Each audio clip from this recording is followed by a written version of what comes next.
বড় বিজ্ঞপ্তি নবান্নের। এবার নাকি কাজের চাপ কমতে চলেছে সরকারি স্কুলের শিক্ষক শিক্ষিকাদের।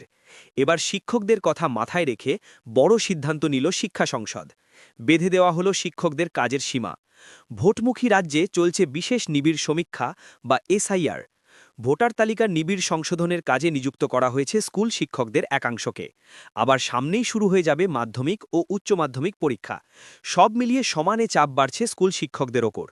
এরই মধ্যে এবার শিক্ষকদের কথা মাথায় রেখে বড় সিদ্ধান্ত নিল শিক্ষা সংসদ। বেঁধে দেওয়া হলো শিক্ষকদের কাজের সীমা। একে নিয়মমাফিক পঠন-পাঠন সামলে উচ্চ মাধ্যমিক পরীক্ষার ঝক্কি, আবার কমিশনের কাজও সমানভাবে সামলাতে হচ্ছে তাদের। তাই পরিস্থিতি বিবেচনা করে শিক্ষকদের কাজের চাপ কমাতে পরীক্ষার কাজের সময়সীমা বেঁধে দেওয়া হয়েছে উচ্চ মাধ্যমিক শিক্ষা সংসদ তরফে। ফেব্রুয়ারি মাস থেকে শুরু হচ্ছে উচ্চ মাধ্যমিক পরীক্ষা। সেই সময় শিক্ষকেরা কে কতক্ষণ কাজ করবেন, অতিরিক্ত বা অনিয়মিত কাজের অভিযোগ যাতে না ওঠে, সেই লক্ষ্যে কাজের সর্বোচ্চ সীমা বেঁধে দিল উচ্চ মাধ্যমিক শিক্ষা সংসদ।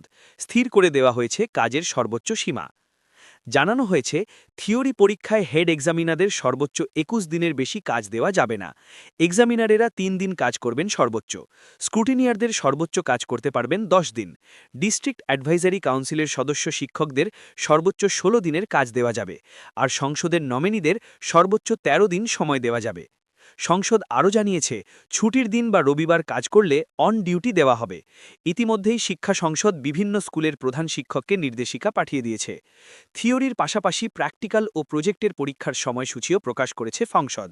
জানানো হয়েছে, উচ্চ মাধ্যমিকের প্রাক প্র্যাকটিক্যাল পরীক্ষা চলবে ২ থেকে ২৩ মার্চ পর্যন্ত। সেখানে বিশেষ চাহিদা সম্পন্ন পরীক্ষার্থীদের জন্য ইন্টারপ্রিটার ও লেখকের সুবিধার কথা জানিয়েছে শিক্ষা সংসদ।